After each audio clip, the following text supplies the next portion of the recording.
Hi everyone, this is Mindy Eggen for Tailored Expressions, and today I am going to be creating with the Nature's Canvas Card Kit.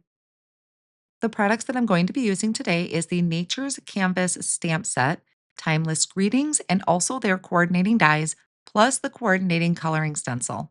A few other products that I'm going to be using, starting with the inks, is the Versifying Clair Nocturne ink, toffee, sweet basil, Brussels sprout, sugar cube, oyster, peaches and cream, sweet potato pie, mulled wine, rose water, confetti cake, sour gummy, pineapple, and Dijon.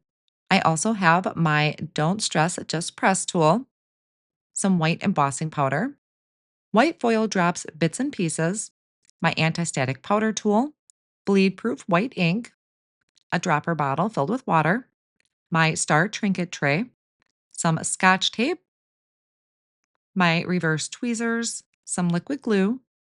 Then I have a pick and stick tool, my die pick, and a couple paintbrushes, a large pair of scissors, and I found some more inks, including saltwater taffy, lavender glaze, and dried fig.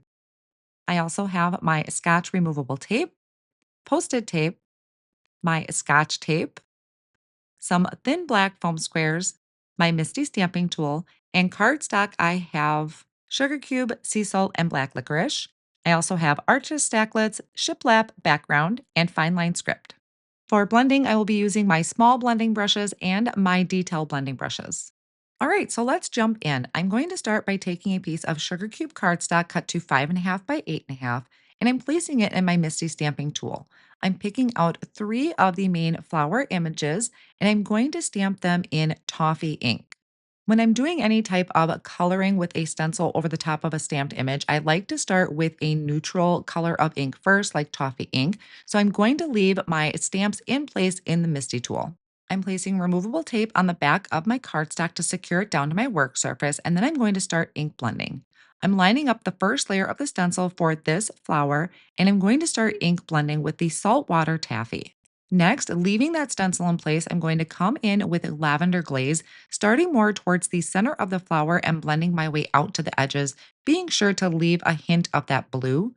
And then I'm going to add even more detail and contrast using dried fig and a detail blending brush. Excuse my head while it pokes in. I realize my head pops in, so just give me 1 minute while it goes away.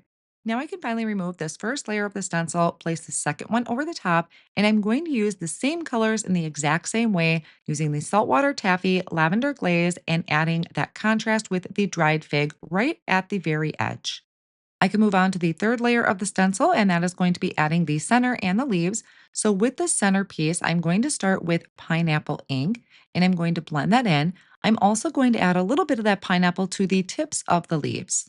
For the contrast for the center of the flower, I am using Dijon ink with a detail blending brush, and then I'm going to move down to my leaves and start with a sweet basil.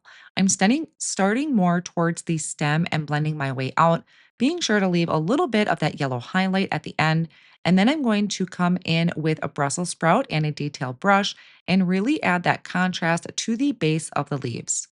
Now that this image is done, I'm going to work on the center flower. So I lined up the coordinating stencils for that. And I'm starting with peaches and cream ink, making sure to get a little light-handed as I get towards the edge of the petals. Then coming in with sweet potato pie. And I'm going to add even more contrast in the center using mulled wine. I'll remove this layer of the stencil, shift it up to get the next layer of the stencil for this flower, and I'm going to use the exact same colors in the exact same way, starting with the peaches and cream, sweet potato pie, and mulled wine.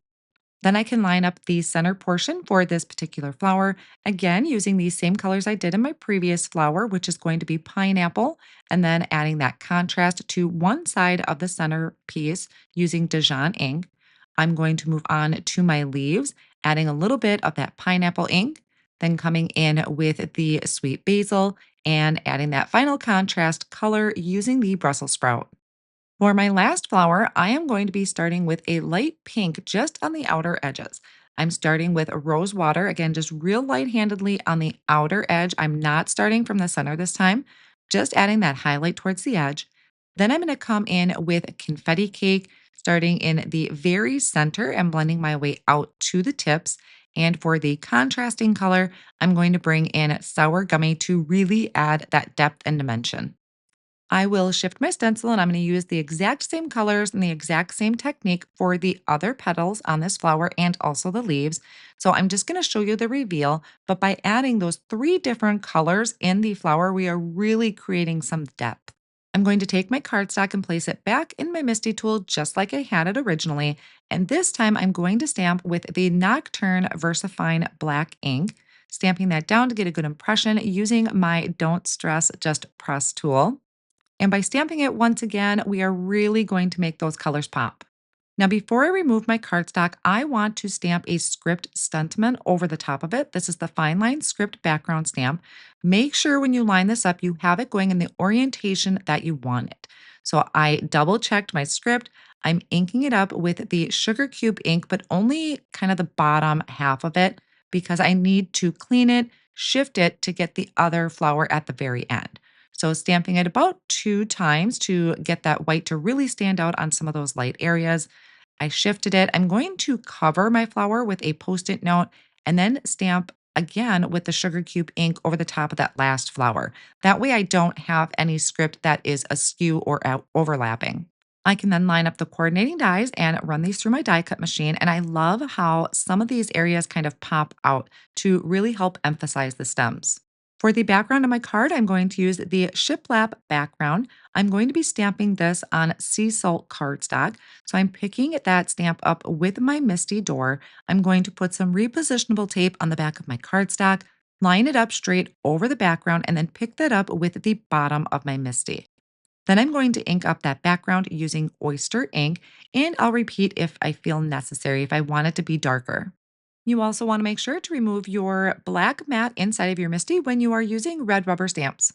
Since I do have my Misty out, I'm going to go ahead and stamp a sentiment. I have black licorice cardstock placed down in the bottom corner. I conditioned it with an anti-static powder tool, and I'm using a sentiment off of the Timeless Greetings set included in the kit, inking that up and stamping that down a couple times using Sugar Cube ink. Then I'm going to sprinkle on some white detail embossing powder, tapping off any excess. And if you happen to find there's a little bit of something sticking up, you can take a paintbrush and just carefully wipe that away before you melt your embossing powder with your heat tool.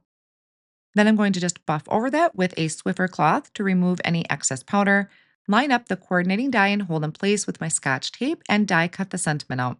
I'm going to bring out my splatter box. I'm placing my background in there, and I mixed a little bit of water with the bleed proof white, and I'm splattering that onto the background and also each of the flowers. I have a die cut piece cut from Sugar Cube cardstock using the Arches stacklet. I'm going to add some Scotch tape to the back of that and place that over the top of my stamp background. That's going to serve as kind of a resting place for my flowers.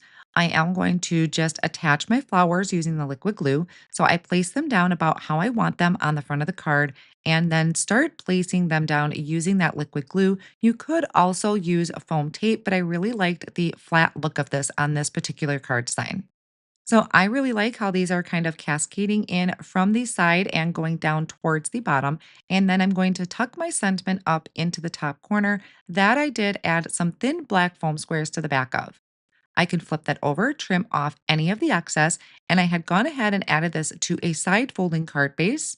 And now I'm going to embellish it with the white foil drops bits and pieces using a pickup tool and some liquid glue. I hope you enjoyed today's colorful card project using the brand new Nature's Canvas kit, which is now available at Tailored Expressions.